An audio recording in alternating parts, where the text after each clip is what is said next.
భారతదేశం ఒక కీలక నిర్ణయం తీసుకుంది.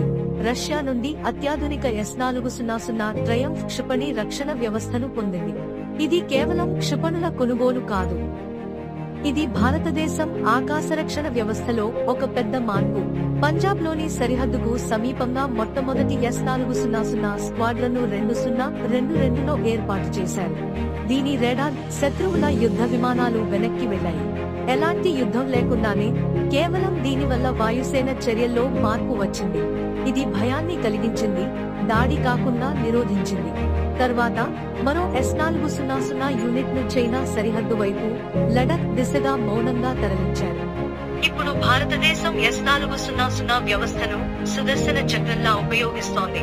శత్రు విమానాలు కనిపించగానే తక్షణమే స్పందిస్తుంది.